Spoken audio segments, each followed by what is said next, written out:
Hello everyone, how are you doing?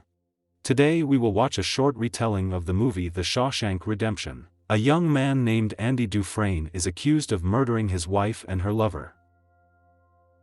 However, Andy does not admit his guilt.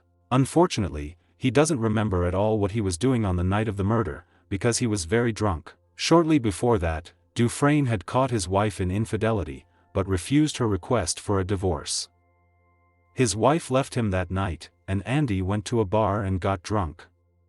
Deeply offended, he went to the house of his abuser, wanting revenge, but did not harm the lovers. They were found dead in the morning, and all the evidence indirectly pointed to Dufresne's guilt. The court sentenced Andy to 2 life terms. The hero ends up in Shawshank, one of the most terrible prisons in New England. Andy becomes an employee in the prison laundry.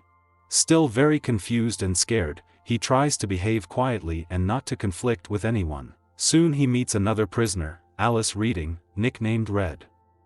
Reading, according to his own words, has been in prison all his life and can get anything from the outside. Andy asks him to get a small hammer, which he does. A few months later, Dufresne accidentally finds out that the head of security Byron Hadley inherited an impressive amount of money. Hadley is extremely unhappy that he will have to give most of the money to the state as a tax. Andy, who was a banker in the past, tells Hadley loopholes and offers his services. In return, he asks for beer for the prisoners he worked with. So he managed to achieve the love of his fellow sufferers and a certain respect. Gradually, the calm and balanced prisoner is noticed by the warden Samuel Norton and offers him a job in the library. There, Andy does almost the same thing as before the tragedy, consulting prison staff and opening accounts. A few years later, Norton reports on the program he created, thanks to which the forces of prisoners from Shawshank were to be used on government construction sites instead of private brigades. All the money earned would have to be sent to a certain address, officially for the improvement of the prison, and not officially into Norton's pocket. For help, the warden turns to Andy, who creates an entire money laundering network. So 20 years pass. Soon, new prisoners are in prison, and one of them tells how during one of his incarcerations he met a certain psychopath who shot a couple in their house. That's how Andy finds out who really killed his wife. Andy, confident that he has earned respect and authority for himself, goes to Norton and asks him to reconsider the case. But Samuel Norton needs a smart guy like Andy Dufresne, and he refuses him.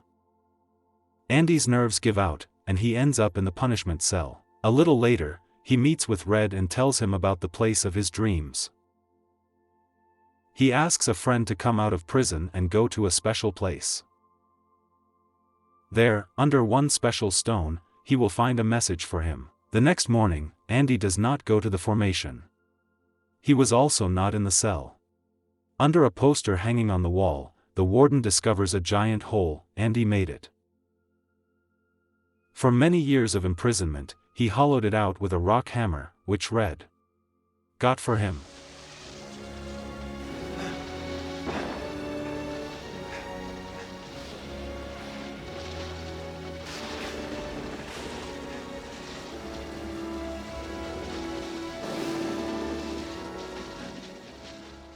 Andy manages to get free under an assumed name, start a new life and withdraw all of Norton's money from his accounts.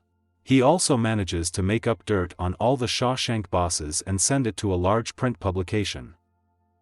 The police arrest Hadley, but Norton escapes responsibility. He shoots himself in the head in his own office. Soon Red gets out of prison and goes to the very place Andy told him about. Under the right stone, he finds a box containing money, and a letter from Dufresne, in which he invites him to the power of Tanya. On the ocean, friends finally meet. That's how this movie ends. Thanks for watching. If you liked the retelling, put likes and subscribe. Soon there will be a lot of videos on the channel. See you later.